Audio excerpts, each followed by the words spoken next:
Bonjour les bienvenue sur ma chaîne YouTube pour une nouvelle vidéo. Aujourd'hui, nous allons faire un unboxing de deux véhicules Airpa à l'échelle à chaud. Allez, c'est parti!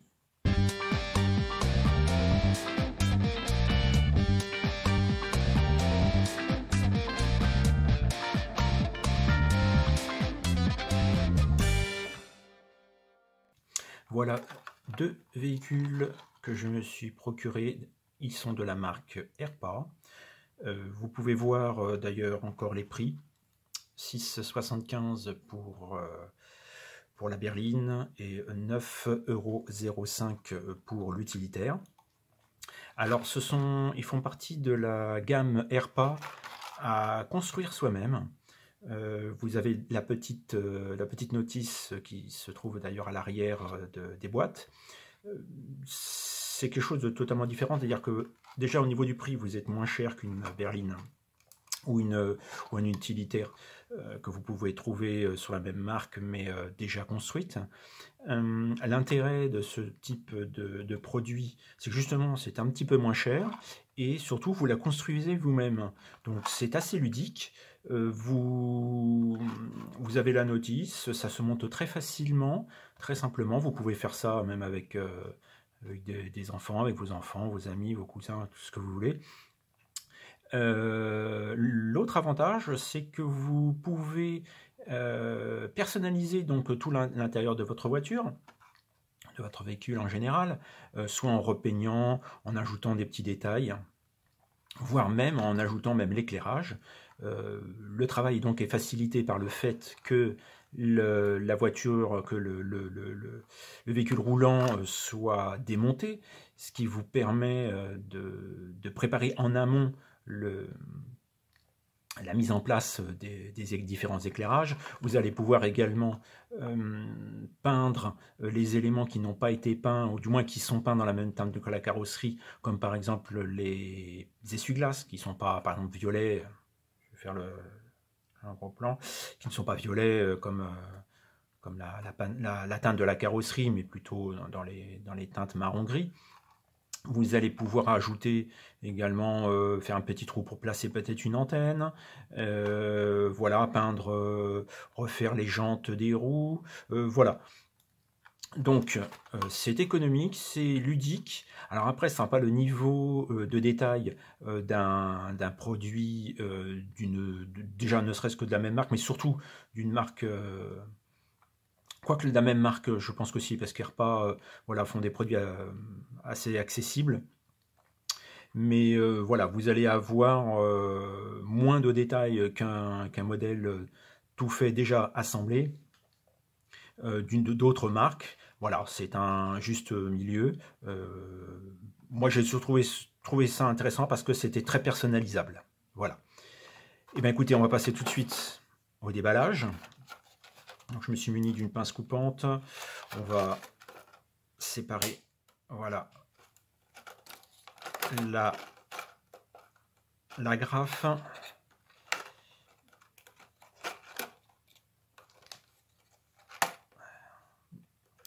Voilà, on va retirer l'autre morceau qui résiste un petit peu. Voilà, on va... Parce que j'aime pas tout déchirer. C'est pas comme un paquet cadeau où on... Voilà. Donc ça se présente comme ceci. Je vais mettre le véhicule utilitaire à côté. Nous le déballerons tout à l'heure. Voilà. Donc vous avez la petite carte avec son logo d'authenticité.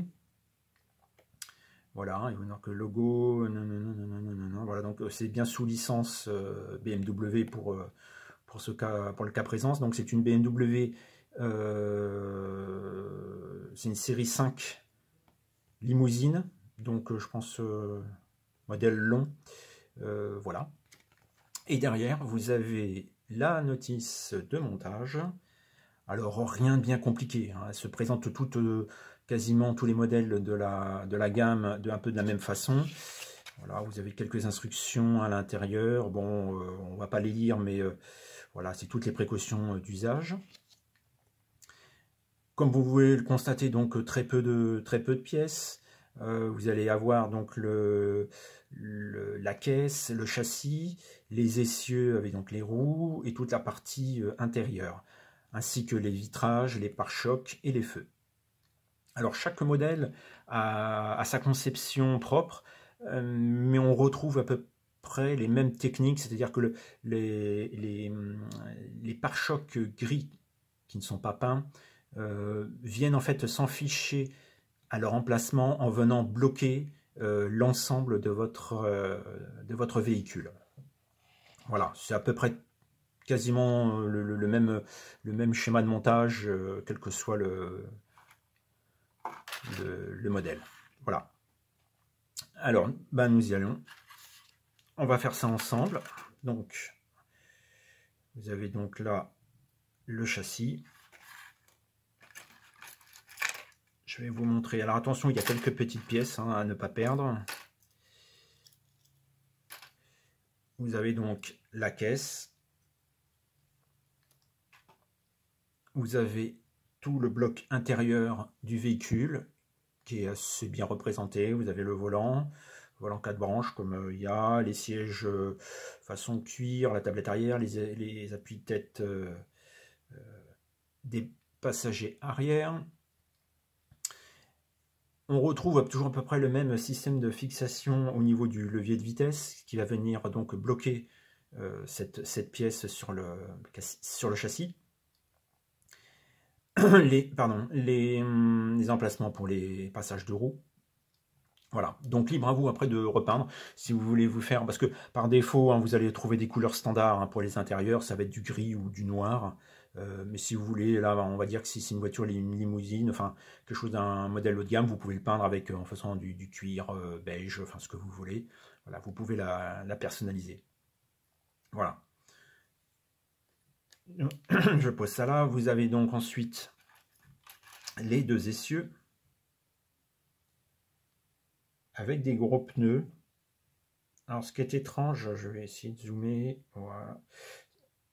Voilà, on va mieux le voir à la lumière. Il y a une espèce de rainure au milieu. On a l'impression que c'est des essieux à double roue. Je pense que ça fait un peu style qu'ils ont voulu faire une surépaisseur en fonction des tailles de pneus. Bon, c'est pas gênant, ça ne se voit pas. Une fois que la voiture sera montée, ça ne se verra pas. Voilà. Je vais vous disposer ça proprement. Nous avons ensuite une partie en plastique moulé transparent qui va faire office donc de vitre avant, vitre arrière et vitre latérale. Nous avons ensuite une grappe qui contient donc les pare-chocs avant et arrière qui sont peints couleur carrosserie. Alors bon, sur certains modèles, alors ça nous sommes plutôt sur une série 5, que je dise pas de bêtises, plutôt des années 90. Bon, alors après, si c'était un haut de gamme, ça pouvait être peint, mais sinon ça va être noir. Donc là, libre à vous de les reteinter si vous le souhaitez. Nous avons ensuite une deuxième grappe, ce sont vos coques de rétroviseur. Voilà. 2 rétroviseurs. Et les dernières pièces qui font partie du kit, vous avez les feux rouges. D'ailleurs, s'il y a un morceau qui vient de partir, donc il faut faire attention.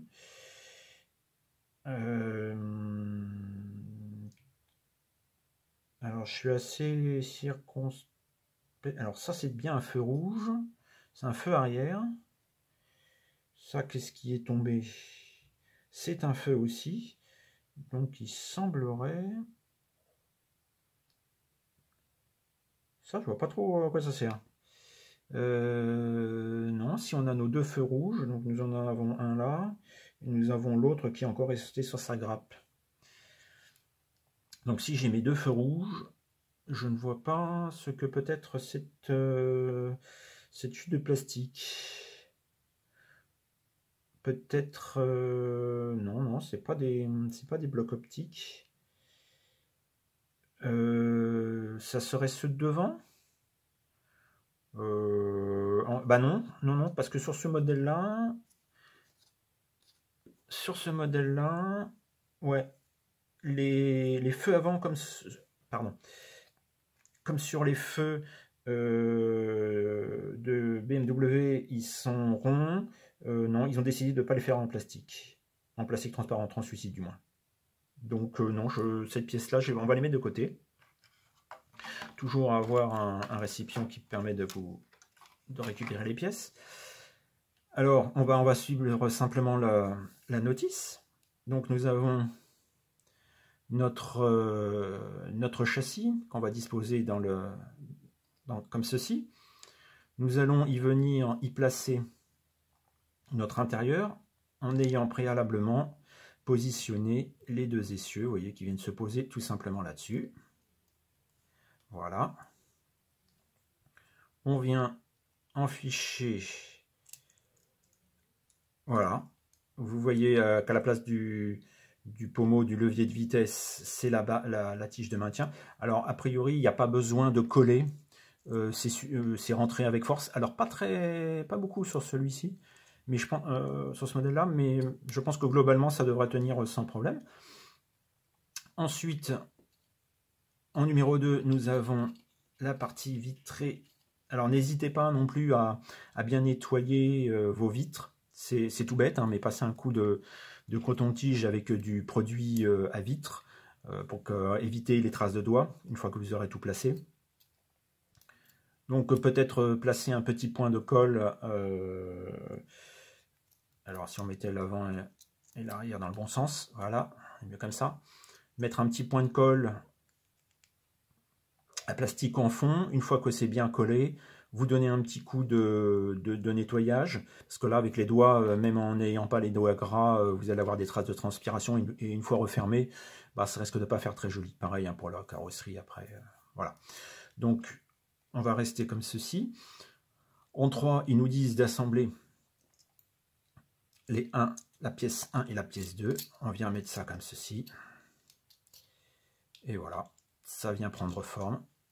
La voiture est montée.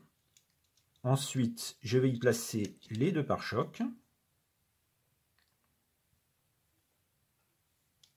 Voilà, donc, alors attention, ça c'est le pare-choc avant. Nous avons le pare-choc arrière. Voilà. Donc, je vais venir, comme au milieu, venir plaquer. Voilà, vous avez des petites encoches. Voilà, j'essaie de bien mettre à la lumière. Vous avez des petites encoches. Je viens y mettre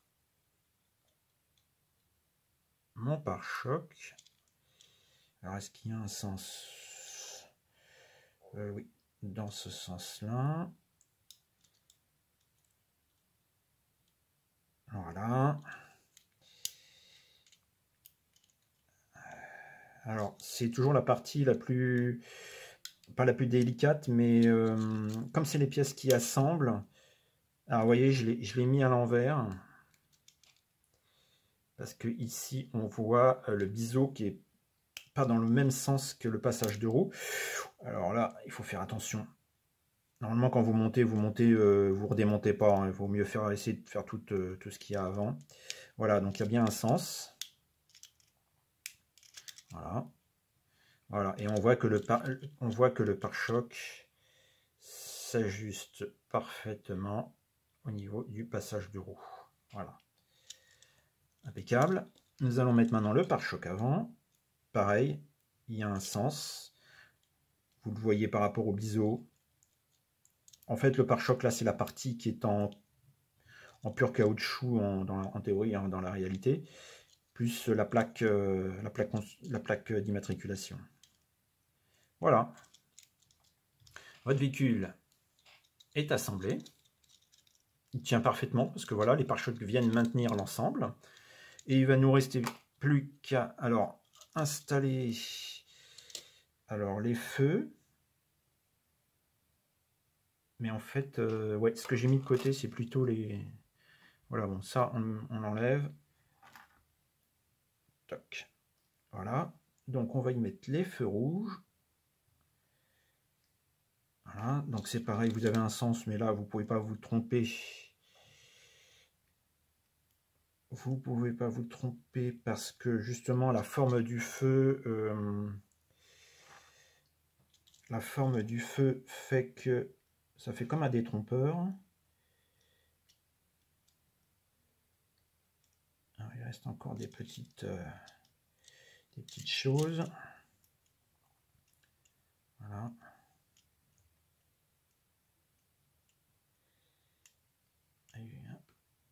C'est un petit peu difficile.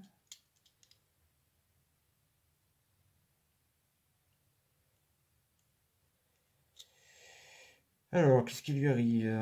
Pourquoi ça ne veut pas? Ouais, c'est la partie la plus délicate. Vous voyez, parce que en plus, ça saute. Je vais vous montrer avec le deuxième, tant qu'après je retrouve le premier. Et voilà. Alors, ça sera peut-être plus facile. J'ai l'habitude de manipuler des petits éléments, mais voilà. Voilà. J'ai retrouvé le feu.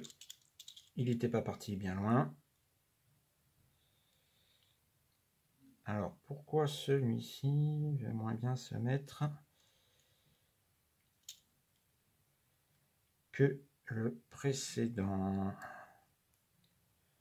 Peut-être que le trou de fixation... Voilà. Ouais, ça y est. Voilà. Impeccable. C'est-à-dire, je pense que le trou de fixation, enfin, il y avait l'un des deux éléments qui, soit le receveur, soit ce que l'on met, devait être certainement pas du même diamètre, ce qui nous bloquait. Voilà, donc vous avez en plus l'emplacement pour mettre la plaque si vous le souhaitez. Vous pouvez même teinter vos vitres, faire des glaces teintes, par exemple, si vous le voulez. Voilà. Dessous, vous avez également quand même pas mal de détails, hein, tout est moulé. Ouais, vous avez toute la ligne d'échappement, l'emplacement pour la roue. On voit l'arbre de transmission parce que c'est une BMW, donc c'est une propulsion. À moins que ça soit la version 4, la version X. Voilà. Non, donc c'est une 531i. Donc une essence, injection 3,5 litres. Voilà, certainement un V6 à l'époque.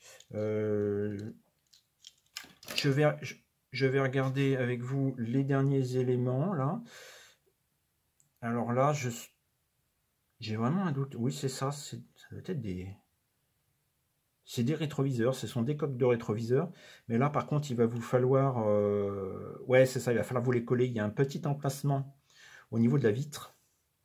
Et vous allez venir les fixer comme ceci. Ouais, voilà, dans l'angle. Pardon, je suis hors champ. Voilà. Donc ça va venir se coller comme ça. Donc là, avec un petit point de colle, colle blanche, hein, qui ne laissera pas de traces, vous aurez un beau résultat. Voilà. Donc la même chose pourra se faire sur le deuxième véhicule. Je ne vais pas le déballer tout de suite parce que je ne vais pas m'en servir tout de suite. Je ne sais pas encore quelle utilisation je vais en faire, mais le principe reste le même. Vous voyez, vous avez la notice de montage. C'est pas plus compliqué. Et celui-ci, donc, c'est un fourgon qui deviendra certainement un fourgon Eiffage ou autre pour un chantier de travaux. Ça ne sera pas de la SNCF, ça sera plutôt travaux routiers. Comme je suis en train de vous préparer un module d'exposition avec des chantiers. Conclusion de cet unboxing de véhicules de la marque Airpa en kit à monter. Je dirais, on en a pour son argent. C'est en fonction de ce que vous voulez en faire. Voilà. Si vous voulez vraiment utiliser ce type de véhicule dans un but d'exposition, voilà, des véhicules pas trop chers, ça fait vraiment l'affaire. Si vous pensez les améliorer en rajoutant du détail ou des feux, des éclairages, c'est également un très bon choix. Vous voyez, je vous montre la petite Golf, c'est le tout premier modèle que j'ai acheté, que j'ai tuné, enfin j'ai rajouté quelques petits éclairages avant-arrière, il faut que je lui mette une plaque. J'ai peint en noir les poignées, les deux petites poignées. J'ai peint l'intérieur, hein, j'ai refait l'intérieur à mon souhait. Voilà, c'est ludique, ça permet de s'amuser à faire autre chose de ce qu'on a l'habitude de faire. Donc voilà, c'est surtout un achat en fonction de l'objectif que vous vous êtes fixé. Après, si vous voulez, si vous avez la possibilité de rajouter on va dire une dizaine d'euros de plus, vous avez des modèles qui sont bien plus détaillés, qui ne font pas plastique. Là, la peinture fait plastique brillant, même si vous pouvez encore une fois, passer un coup de vernis mat, voilà, vous pouvez même les repeindre, hein, y a pas de souci. Donc voilà, pour moi, c'est quelque chose de très sympa, qu'on peut faire avec les enfants. Bon, une fois qu'elle est montée, hein, c'est fini. Mais voilà, beaucoup de possibilités avec. En point négatif, c'est simplement une question, bon bah ça reste encore un petit peu cher, mais enfin bon voilà, hein, c'est dans la gamme de prix. En occasion, on trouve ça souvent dans les 7-8 euros. Alors après, c'est pas des modèles made in China, on va dire à 4 francs 6 sous, encore plus grossier.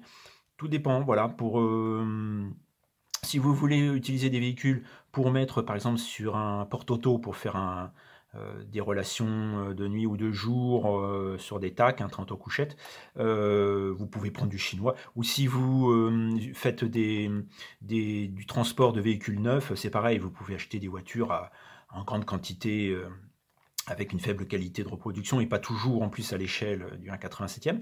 Après, si vous voulez vous habituer un petit peu à modifier, à améliorer des véhicules, à vous faire plaisir, c'est parfait. Voilà. Au niveau des achats, bah, je vous laisse le soin de trouver sur internet, hein. Voilà, vous savez très bien moi où est-ce que je me fournis. Sinon, n'hésitez pas en commentaire de me demander. Y a pas de souci, ça peut se trouver très très facilement. Et voilà. Et ce sont de très bons produits. Voilà. Allez, je vous dis à bientôt pour une prochaine vidéo. Ciao ciao.